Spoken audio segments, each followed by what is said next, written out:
Captain Joginder Singh Yadav, Paramvir चक्र। राधे राधे महाराज जी। हमें बहुत प्रियता होती है, हम आपको बताएं, हम संत वेश में हैं और हमें अपने भारत देश से बहुत प्रेम है। और जब कोई कहता है हम आर्मी में हैं, ऐसे हैं, तो हम उसे एक संत की नज़र से ही देखते हैं कि जैसे हम एकांत में बैठकर अपने मन को मारकर प्रभु में लगाते हैं, ऐसे आप अपने परिवार का मोह छोड़कर, आप संसार के सुखों को रौंद करके अपने प्राणों को भारत देश के लिए समर्पित करने के लिए, तो हमें बहुत प्यारा लगता है। हम विशेष आदर उसका हृदय से करते हैं जो हमारे देश के सुरक्षा विभाग में है, हमारे देश को सुरक्षित रहे। आज हम यहाँ भजन कर पा रहे हैं ना, तो आप लोगों की वजह से। अगर हमारे देश में सैनिक ना हो तो आतंक कहीं भी जा करके सब विनाश कर दें। इसलिए आपका हम वृंदा, अभी ये शब्द आज तक किसी को नहीं बोला, ये बोल रहे हैं कि आज हम आपका स्वागत करते हैं कि आप वृंदावन में पधारे हैं। इस बात का हमारे देश की रक्षा के लिए आपने जो कष्ट सहा, आपने जो वीरता दिखाई, उसका हम स्वागत करते हैं, उसको हम प्रणाम करते हैं, क्योंकि आप जैसे वीरों की ही वजह से हम सुरक्षित भजन कर रहे हैं। अगर हमारे देश में आप जैसे वीर ना हो,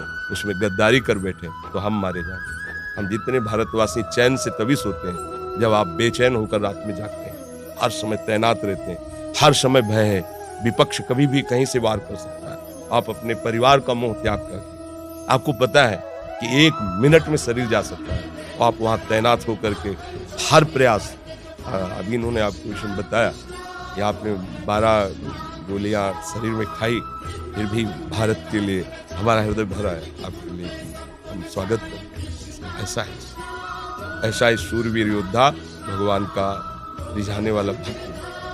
देखो भगवान इस पर प्रसन्न हुए, आप जहाँ आए हो यहाँ आना सहज नहीं। इसी धाम वृंदावन है, प्रियाजू की कृपा के बिना आप संभाषण भी हमसे नहीं कर सकते, क्योंकि हम कुछ नहीं हैं, पर हम उनके एक यंत्र हैं। बिना उनकी कृपा के, जैसे ना, ये आपको कृपा किसी साधन से नहीं मिली, किसी देश की सुरक्षा से मिलेगी।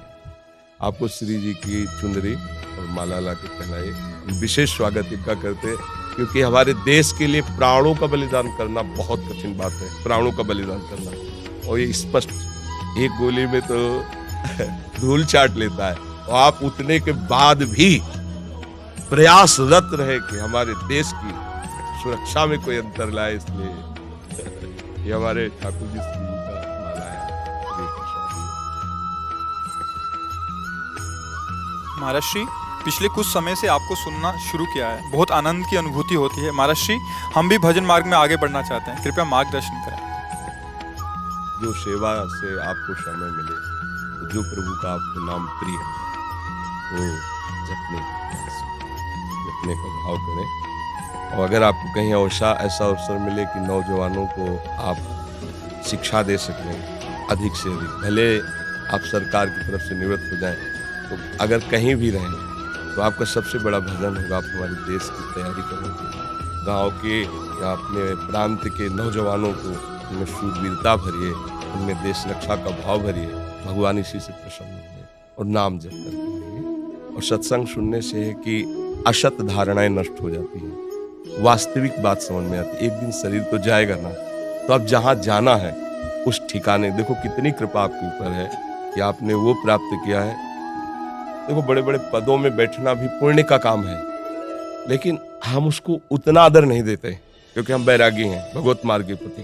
लेकिन एक शूरवीर योद्धा को जो देश के लिए प्राण अर्पित कर रहा है, हम उसको उतना ही आदर करते हैं जितना एक सन्यासी महात्मा का आदर करते हैं। हमारे हृदय में उसके प्रति उतनी श्रद्धा है, जैसे सन्यासी अपने जीवन को समर्पित करके हर कष्ट सहता है, दूसरा नहीं जानता कि वो कितना अंदर से, बाहर की केवल बात आप जानते हो। जिन भोगों में आप जल करके गिरते हो, उन भोगों में जल कर वो चुपचाप सह रहा, जो वास्तविक मार्ग का प्रतीक है। ऐसे ही वो अपने देश के लिए हर मोह ममता का बलिदान करके लगा हुआ है। और कितने ऐसे वीर हैं जिन्होंने प्राण त्याग दिए देश के लिए, हम उनको प्रणाम करते हैं। हाँ, अंदर से भावना से प्रणाम करते। बस आप नाम जप करते रहिए और सत्य वस्तु की प्राप्ति की चाह कर लीजिए, तो ये जो समय गया बड़ा मंगल में गया। आगे जो जाएगा वो और महामंगल में जाएगा, क्योंकि शरीर छूटने के बाद ये भगवान मिल गए ना, तो पूरी बात बन गई। इधर देश सेवा हो गई और उधर जीवन का लाभ हो गया। यहाँ तो यश हुआ ही, यहाँ तो सम्मान है ही, कोई भी ऐसा नहीं जो तुम्हारा सम्मान नहीं करे। पदाधिकारी का सम्मान होना मुश्किल हो सकता है, अगर थोड़ा भी भारत का नमक है तो एक बार तो सैल्यूट मारेगा ही कि तुमने हमारे देश की रक्षा के लिए ऐसा कष्ट सहा, हम तुम्हें प्रणाम करते हैं। तो बस फिर हम ये चाहते हैं कि जो मालिक हैं संसार के, उनके सामने भी आपका स्वागत है। आओ, हमारे बच्चे हो, आप हमारे पास आओ, इसके लिए नाम जप करना और हमारे देश के नौजवानों को वो शिक्षा देना जिससे वो भी हमारे देश की सेवा में हो।